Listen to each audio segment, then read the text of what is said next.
Թուրքիայի և Ֆրանսիայի նախագահները հեռախոսազրույց են ունեցել։ Անկարայից հայտնում են, որ զրույցը տեղի ունեցել Փարիզի նախաձեռնությամբ։ Ռեջեփ Թայիփ Էրդողանը եւ Էմանուել Մակրոնը քննարկել են երկկողմ հարաբերությունները, ռուս-ուկրաինական հակամարտությունը, ինչպես նաեւ տարածաշրջանային եւ միջազգային հարցեր։ Անդրադարձ է եղել Հարավային Կովկասում զարգացումներին։ Ըստ պաշտոնական հաղորդագրության Էրդողանն ընդգծել է Թուրքիայի եւ Ֆրանսիայի միջև գործակցության զարգացման կարեւորությունը եւ պատրաստակամություն հայտնել քայլեր ձեռնարկել այդ ուղղությամբ։ Նա հավելել է, որ Անկարան անում է հնարավորը դադարեցնելու Ուկրաինայի եւ Ռուսաստանի միջև պատերազմը եւ նպաստել արդար ու երկարատև խաղաղությանը։ Էրդողանի խոսքով աշխատանքներ են տարվում Ստամբուլում ռուս-ուկրաինական բանակցությունները վերսկսելու ուղղությամբ։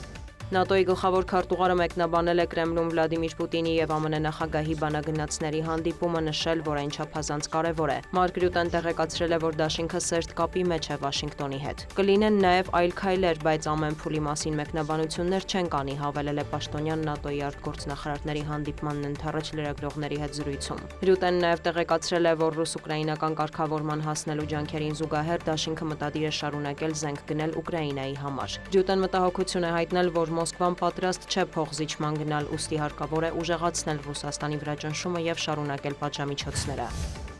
Ռուսաստանի պաշտպանության նախարարությունը հայտնել է, որ ուկրաինական ուժերը գիշերվանից 100-ից ավելի ԱԹՍ են արձակել դաշնության ուղղությամբ։ Թիրախում են եղել Բելգորոդի, Բրյանսկի, Կուրսկի, Ռոստովի, Աստրախանի եւ այլ մարզեր։ Տամբովի մարզում նավթաբազա է հրդեհվել, տուժածների մասին տեղեկություններ չեն հաղորդվում։ Ռուսական ուժերն էլ անօդաչու թռչող սարքերով հարվածել են Դնեպրոպետրովսկին, կա 2 զոհ, վնասվել են բնակելի շենքեր եւ քաղաքացիական ենթակառուցվածքներ։ Ռուսաստանի ՊՆ տվյալով թիրախավորվել են նաեւ Ուկրաինայում տրանսպորտային եւ էներգետիկ ենթակառուցվածքներ։ Գերատեսչությունը հաղորդում է մարտի դաշտում առաջ խաղացման մասին։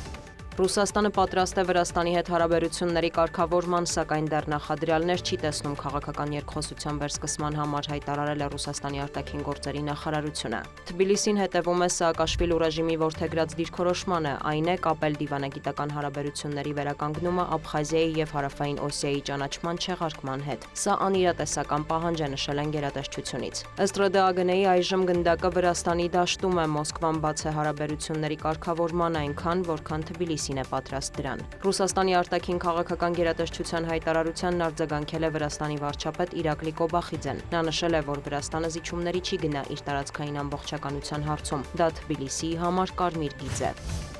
ԱՄՆ նախագահը հայտարարել է, որ թմրանյութերի ապօրինի շրջանառության դեմ պայքարի շրջանակում ամերիկյան զինված ուժերը Լատինական Ամերիկայում շուտով կսկսեն հարվածներ հասցնել ցամաքային թիրախների։ Թմրանյութերի ապօրինի շրջանառությամբ զբաղվող անձինք անցած տարի սպանել են ավելի քան 200,000 մարդու։ Մեր գործողությունների արդյունքում այդ թիվը նվազել է, մանրամասնել է Դոնալդ Թրամփը կաբինետի նիստի ընթացքում։ Սպիտակ տան ղեկավարը նաև հեռախոսազրույց է ունեցել Վենեսուելայի նախագահ Նիկոլաս Մադուրոյի հետ, պահանջելով նրանից լքել պաշտոնը։ Ամերիկյան կողմը մեղադրում է Մադուրոյին նարկոկարտելների հետ կապ ունենալու համար։ Կոլումբիայի նախագահն էլ իր հերթին հայտարարել է, որ Լատինական Ամերիկայի դեմ ցանկացած հարձակում կընկալվի որպես պատերազմի տանող գործողություն։ Գուստավո Պետրոն կոչ է արել Թրամփին այցելել Կոլումբիա եւ տեսնել ինչպես է երկիրը պայքարում թմրանյութերի ապօրինի շրջանառության դեմ։